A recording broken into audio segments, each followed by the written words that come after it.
Eu me recordo que eles pediram um táxi. Esse taxista entrou na comunidade, ele fez a retirada da minha pessoa ali de dentro, me levou para o Salgado Filho, e ali começou a minha luta pela vida. Eu fiquei 3 meses em coma no Salgado Filho, no Médio. E eu me recordo hoje a minha mãe me contando essa história.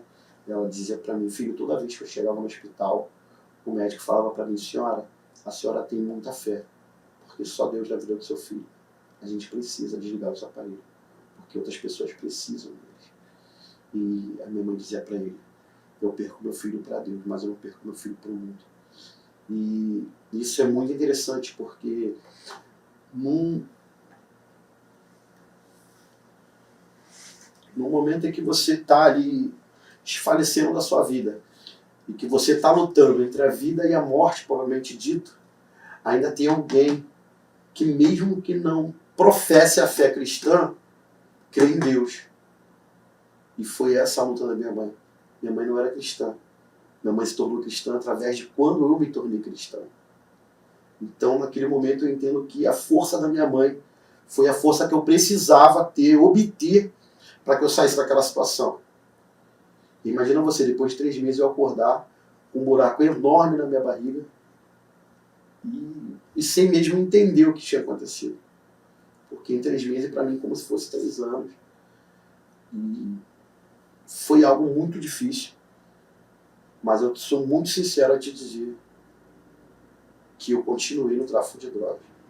Você ainda continuou, mesmo vendo toda a proteção de Deus ali, você ainda te restou força para poder voltar, né? E como foi a sua volta?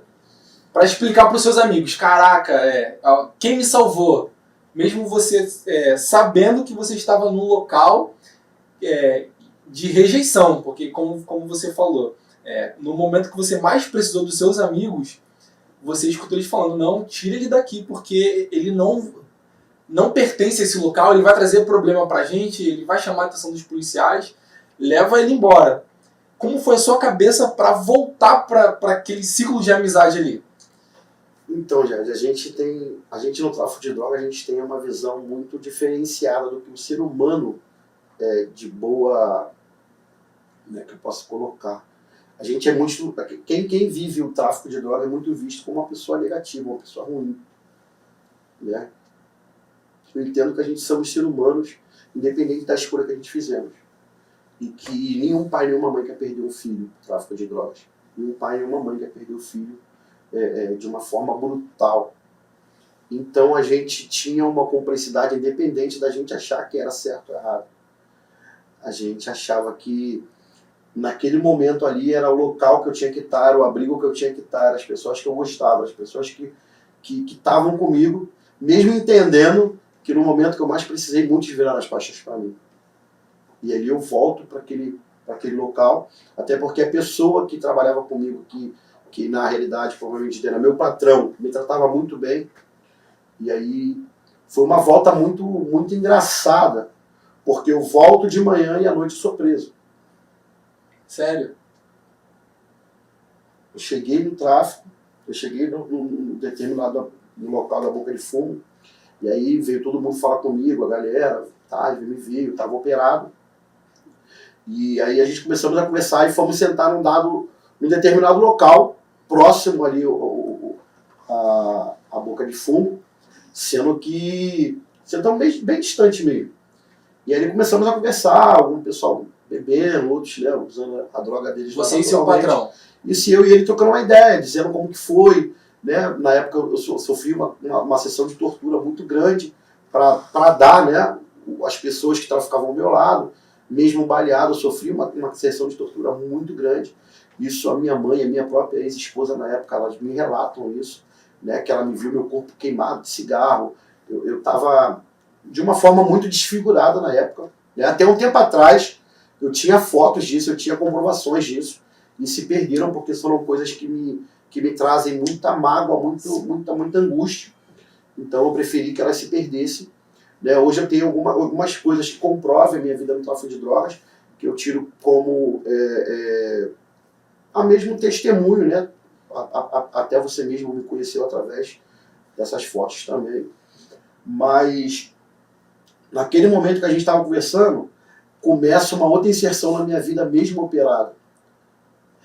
Em determinado 20 a 30 segundos, a 20 minutos, vamos supor assim, vem umas D20, cara, voadas demais. E eu estava operado, não tinha como correr. Todo mundo se evadiu do local, mas eu continuei ali. Eu tinha que continuar. Na minha frente tinha umas crianças, tinha umas senhoras, né?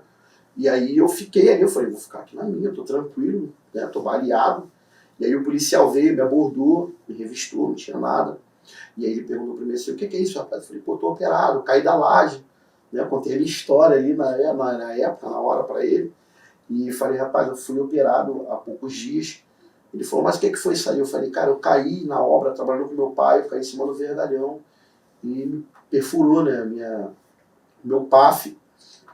Ele falou, isso aí não foi tiro não, né, rapaz? Eu falei, não, isso aqui foi realmente isso aí que aconteceu comigo.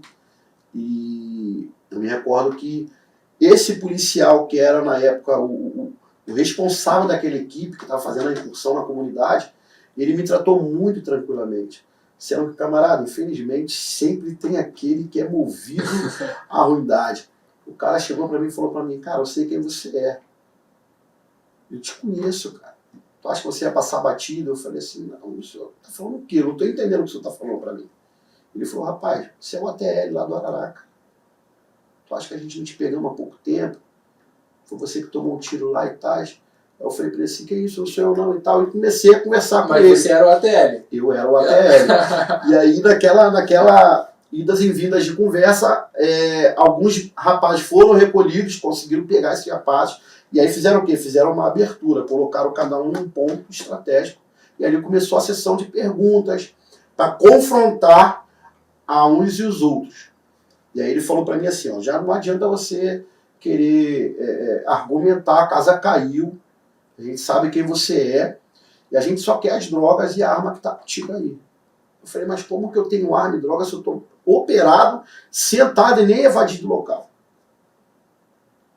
Ele falou para mim, você quer um papo tranquilo ou você quer um esculacho? Eu falei, eu acho que até mesmo pela minha forma física como eu estou hoje, eu acho que um esculacho não seria bom para mim, e eu acho que o senhor não se prezaria a isso. Eu sou uma pessoa hoje, na realidade, eu estou indefeso aqui. Sendo que eu estou falando para o senhor uma realidade, o senhor está querendo me indagar com uma outra realidade que você quer, rapaz. E não é dessa forma. Eu não tenho nada a ver com o tráfico de drogas. E aí ele me levou, tinha muito policial ali, rapaz. E ele me levou para um outro lado, para perto desse responsável deles. E o responsável deles falou assim, ó, me dá o teu documento, a gente vai te sarquear, entendeu? O que tiver com você aí, tu já perdeu, mas se você não tiver nada em cima, eu vou acreditar no teu papo. E, cara, graças a Deus eles não acharam nada comigo nem com ninguém.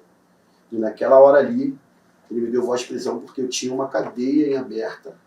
E aí eu volto pro sistema prisional, baleado, mas no meio do caminho eu sofro mais uma sessão de tortura. Caramba, mas a cadeia que você fala que em aberto era por tráfico de drogas também? Tráfico de drogas. Tá.